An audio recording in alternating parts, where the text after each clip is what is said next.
एक बार की बात है, भगवान बुद्ध के 3 शिष्य उनसे मिलने के लिए जा रहे थे।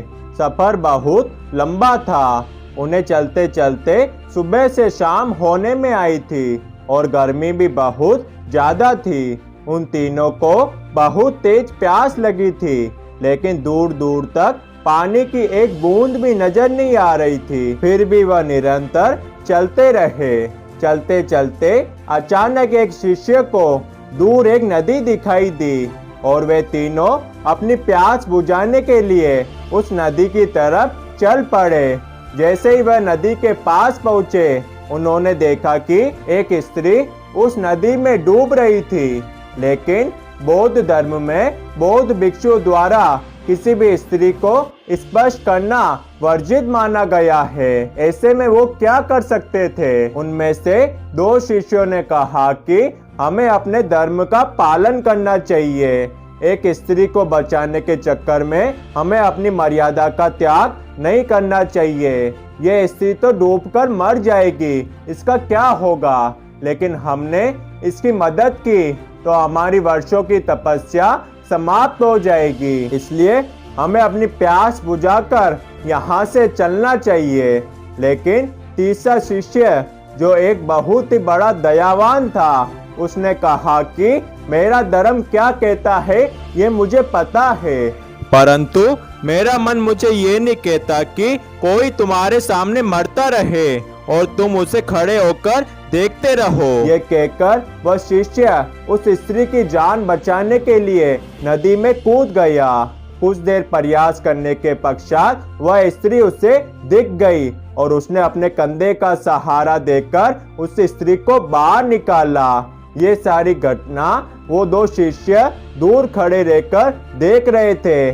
जैसे ही वह शिष्य उस स्त्री को बाहर लाया तो वो 2 शिष्य भी उसके पास गए और उसका बहुत ही मजाक बनाने लगे और कहा कि अब तुम्हारा धर्म नष्ट हो गया है, अब तुम हमारे साथ नहीं रह सकते, इसलिए हमसे दूरी बनाकर चलो। कहीं ऐसा ना हो कि हमारा हाथ तुम्हें गलती से स्पर्श हो जाए और हमारा धर्म भी नष्ट हो जाए। इन दोनों शिष्यों की बात सुनकर वे शिष्य बहुत दुखी हो गया, लेकिन उसने धैर्य बांधा और उन दोनों शिष्यों को कुछ भी नहीं बोला। वे तीनों शिष्य बुद्ध से मिलने के लिए चल पड़े।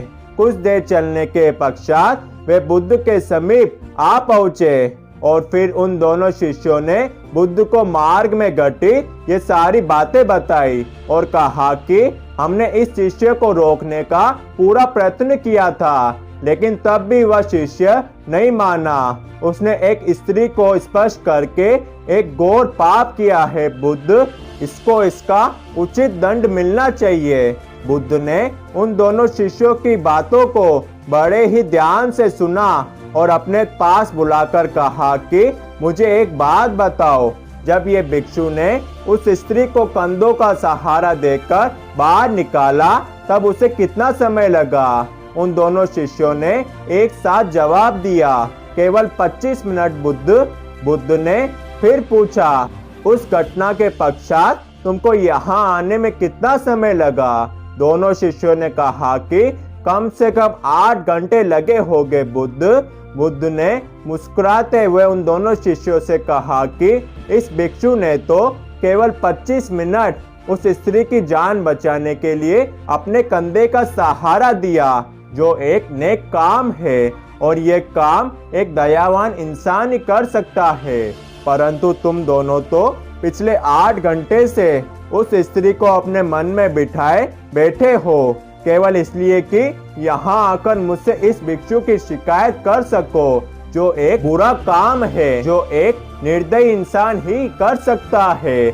अब तुम दोनों ही मुझे बताओ कि तुम में से पापी कौन है?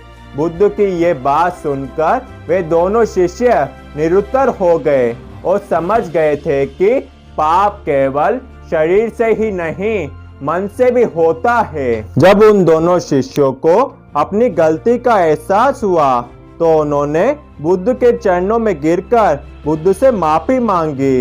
फिर बुद्ध ने उन दोनों शिष्यों को समझाते हुए कहा कि पाप केवल शरीर से ही नहीं मन से भी होता है।